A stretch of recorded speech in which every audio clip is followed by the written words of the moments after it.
We get them running around thinking they all deserve the high quality men, not because of just social media, but I think it was an active decision from people laughing at us, trying to fuck with us and control us. Well, it's very simple. So here's the thing. Like, this is a very complex situation. When you put women in a leadership position, disaster occurs because women typically are not born and bred leaders. No. Are there women that can lead? Absolutely. But if I lined up 100 women, probably 90 of them are not going to want to lead or not capable of leading. So only a minority of women can lead. So since only a minority of women can lead, not enough of that, there's not enough leadership skills in the general populace of women to be able to sustain a society, right? This is why, like, if men evaporated like tomorrow, the world would crash, because all the jobs that, you know, handle infrastructure, they handle safety, etc., they're all controlled by men. Are there women that can be construction workers and do these masculine jobs? Yes, but not enough to sustain society. It goes to the same thing with leadership. Now, I say that to say this. When you leave women to their own devices, from a sexual standpoint, they're going to pick the best, the brightest, and the most charismatic, etc. So what's effectively has happened is we've deregulated the sexual marketplace, okay, the dating marketplace. And what I mean by that is, if you're a consenting adult, right, aka of age, you can basically have sex with anyone as long as age of consent is met and actual consent is met. Think about that for a second. You can have sex with any person as long as those two things are met in the West in general, right? So when you do that and you deregulate the sexual marketplace, who controls the market? Women. Now, when you leave the marketplace to women to decide, what do? Well, they go to their natural instinct. What is that? Emotion. Emotion, that's number one. But number two is they pick the best, okay? So women are all fighting typically, right, for the same small percentage of men. Now, the other part that has made this strange is that women are more educated now and make more money. When a woman makes money and is educated, doors close for her. When a man makes money and is educated, doors open for him. Women become prisoners of this success. Men become free from their success. So when women can pick who fucks, have careers, make money, etc., they think they have power. But the reality is, what they've inadvertently done is they've given all the power to the small top percentage of men. Guys like Tristan, guys like Andrew, etc. Guys that are tall, well-spoken, have money, charismatic, charming, etc. Your boy Myron over here, SNEAKO. Guys like us are the ones that are at the top of the totem pole that girls are coming to. But guess what? There's not enough of us to go around. So what do the girls have to do? They have to fucking share us. And then that leaves all the other regular guys with struggling to get sex. Well, guess what happens? Depressed and weak and they get sad, they get depressed, they don't want to go out there and work in the workforce. Why do you think this agenda happened? What do you think changed? And do you think that somebody made this decision, or it just happened naturally because of social media? Because women are consumers. So if you tell women, right, yo, you can get a career, you can make money, etc. I always say, when you lie, women buy. Women are 80% of the consumer base and they hold 3/4 of the debt. There's a lot of money to be made from keeping women single. Okay? Yeah. And on top of that, if you look at advertisers, you look at TV in general in the past 20 to 30 years, what do? They champion women and they make men look stupid. And there's a reason for that. Advertisers are smart. They know, yo, if we target women and we try to sell to them, they're more likely to buy. We need to target them because men are harder to sell to. If you're a dude and you're a fraud and you scam people, at some point word of mouth's gonna get out, so people are gonna stop fucking with you. But with women, you can keep scamming them. Think about this. You know how much Dr. Oz been scamming bitches? Take this tea and you'll lose weight. Niggas still buying this shit. Dumbass hoes. Fucking Dr. Phil, Oprah, pushing a bunch of bullshit and people still buy it. Why? Because women they love dreams and it's easier to sell to them. Think about this, the Super Bowl. Guys, I want you to watch this Gillette commercial back from like 2019, 2018, some shit like that. Gillette commercial. Yo, in that commercial, they were talking about toxic masculinity and ostracizing their own audience. They were talking shit about men, their own target audience. Think about that for a second. Let that sink in.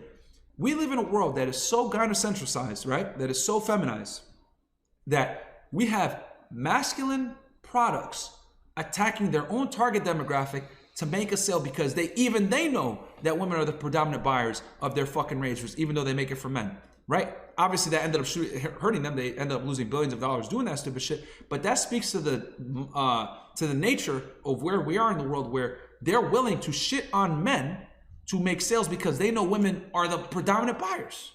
If that doesn't show that we live in a feminized world, I don't know what does. Could you imagine if Victoria's Secret put out a commercial saying, ladies, you need to stop being fucking sluts.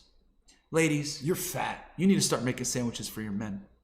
Ladies, you need to stop being toxically feminine, keep your hair long, stop being annoying bitches, and shut up when your man is talking to you. Could you fucking imagine if Victoria's Secret did that? They would be bankrupt tomorrow. But Gillette, on the other hand, had no issue doing that to men. So, bro, if that doesn't prove that we're in a feminized society because women are the consumer base, I don't know what is. Who do you think did it? Well, when you destroy the men, you destroy the society. When you destroy the society and you destroy the family, right? You destroy the family especially, well, you make the society weaker. We officially don't have birth rates to replace the society. Meanwhile, China and Russia are building up. So it's working. Yo, man, Where are you gonna go in the Middle East? where am I gonna go? Yeah. I don't know. I'm gonna go to Dubai soon enough though. I'm probably moving next to Tate. I don't know. That's a good question, honestly. Like, just bought a house because it's out been there, that too. way forever. Is it possible that we don't live in a patriarchy? Definitely. That's definitely an opinionated thing. Everybody has their own opinion. I'm pretty sure the women love how it is. But like I was saying earlier, like I get it because you have to carry that baby and all that. But a woman could drop her baby off at an orphanage. You know what I'm saying? So I am pro-choice. Yeah. If a woman should have the right to opt out of motherhood and make that choice, should a man also have the right to opt out of fatherhood and 18 years of child support? Not if the baby's coming into the world. Unfortunately, the baby will exist at that point and need to be taken care of. Why should men be forced to be fathers if women aren't forced to be mothers? They need to learn to keep it in their pants otherwise, honestly. Not Well- answering the question. Is the man solely responsible for getting a woman pregnant, or does it take two people? It definitely takes two people, but for him to walk out of their life, that's his choice.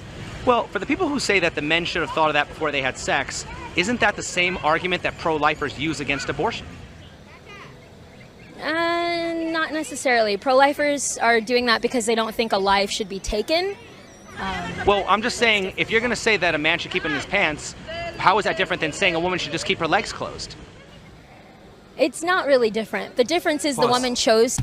And the woman takes more accountability because women are 100% the controllers of who gets sex. So this chick is an L all around. To be a woman and a mother and have the baby, and the man chose to disappear and maybe pay child support or not. Wait, let's take it a step further.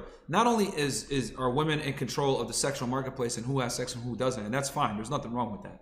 But the other thing too also is that women got to understand with power comes great responsibility. You can't have authority without responsibility. So if you have the authority to pick who has sex, and on top of that, you have the 100 unilateral authority of who's born and who's not in the United States because of abortion, men have zero paternity rights, then you have to deal with what comes with that. So you can't sit there and put the responsibility on men when in reality, you're the one that can pick and choose if the baby lives and dies and the man has none. If the guy wants the kid to live and wants you to have the child, the woman can say, fuck you, no thanks.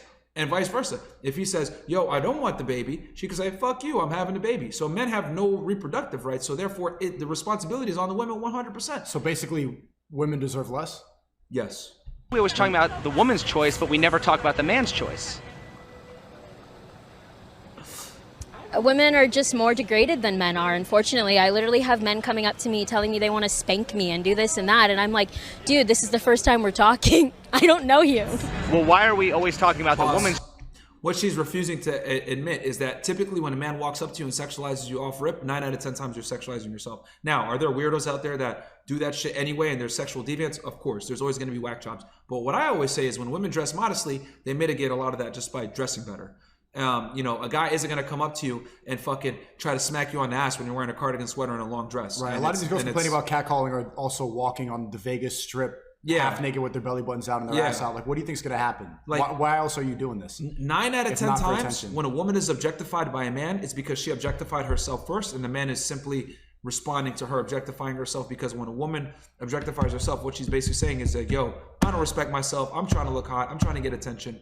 So objectify me. And then an idiot comes in, right, that has a low sexual market value and objectifies her. She's like, fuck that, I don't want that. But if a guy with a high sexual market value comes in and objectifies her, she's okay with that. But women don't understand that that's the cost of doing business if you want to expose your sexuality.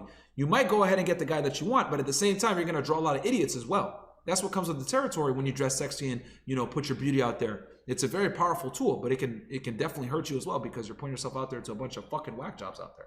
People outside in Las Vegas, what do you expect? Choice, but never the man's choice. Because it affects the woman's body and it doesn't affect the man's body. Okay, but doesn't a woman have the choice to opt out of having her body affected? Yeah, but it doesn't affect a man's body. Okay, but it doesn't Affects your whole life. affect a man's future, though. Yeah, it does. Okay, so what reproductive rights do men have? None. They can use protection if they're